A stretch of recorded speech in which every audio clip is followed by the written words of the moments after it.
No, but really, I think that for me, the two main issues are the ones that you have accurately captured. For the first time in our history, we're going to go into an election where the two major parties are being led by a president and his predecessor. It's not happened before. Usually it is an incumbent against somebody who's coming for the first time. This is the first time where the immediate past president and the current president. So the issue of their record is absolutely critical. I think we have to be very, very insistent on looking at the records of the two leaders in the period of their governorship, as it were. I think that it's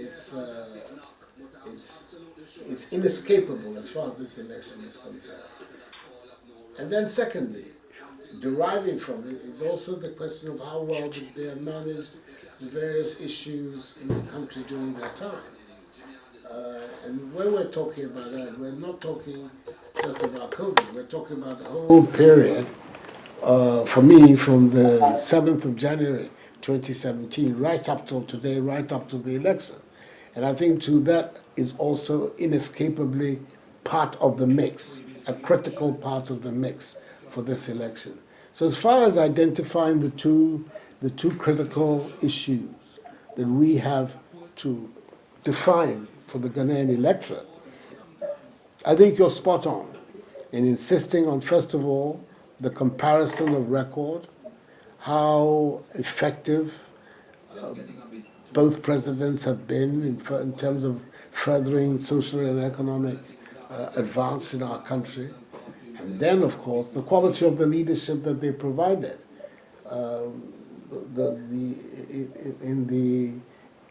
In the countries with the nuclear capability, they ask, who would you like to have as the man with the finger on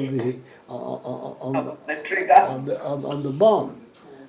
We don't have, but we still have to ask ourselves who best can manage the affairs of our country, both in normal times as well as in extraordinary times, like these last 3 or 4 months. And in talking about the record, I think there's one thing which is very important for us in NPP to continue to stress. The quality of achievement of this government in various areas, whether it's in health, education, infrastructure development, across board, social and economic, has been one that has affected virtually everybody in the country, at all parts of the country. There's no part of Ghana that can say that somehow or other they've been left out of the programs and developments of this government. And that has to be a very critical aspect of our outreach, because it is possible for us, every nook and cranny of Ghana, to point to something that we have done which matters to people, whether it is in the establishment of schools or in the enhancement of agriculture, whether we're talking about the development of infrastructure in one form or another, or the water, toilets, roads. All these go into the idea that our program is meant to serve the generality of the people. And it's important that we continue to stress that. We have to do a campaign in Ghana which is not about where you come from, whipping up ethnic sentiments. It has never helped this country, and it will not help us. We should be the very first to recognize this diversity, this mosaic, this Ghanaian tapestry, which is full of so many different elements, but comes together in the Ghanaian statement. And we should be stressing that. The Ghana Project is what I call it. Secondly, in making the Ghana Project too, the other issues, whether you're a Muslim or a Christian, I'm very strongly a Christian. I'm part of the big Christian majority in Ghana. But it shouldn't be part of our discourse. And clearly, gender should not be also part of our discourse. We are looking at all times at records, at competencies. So it should be possible for the discussion amongst these people and before the Ghanaian people to be a discussion about competencies, abilities, records, achievements, output. So I think that is something that I would like us to stress very much. All the stuff about, we have some tribal agenda, want to disenfranchise people in the foreign office, in the voting. I don't understand where that is coming from, and it's deliberate, it's artificial. Anybody who knows the mechanics of Ghana knows that is artificial and it's being done for very short-term political gains.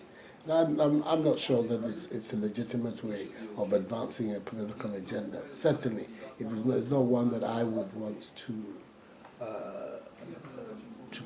promote. Thank you once again. Thank you very much. Thank you, sir. Thank you, sir. Enjoy your quarantine. I have 5 more days. I don't know what you do in quarantine. all the memoranda and papers I have not read, I'm reading them now. Yeah, and I'm finding myself busier than when I actually go from here to Jubilee House. But that is it, and I'm finding myself extremely busy. Well, Mr. President, we are very grateful for joining us. I think that your comments and suggestions are very important. They are very insightful. We will factor all of these as we continue to finalize our communication strategy going forward.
He's my strength and my strength.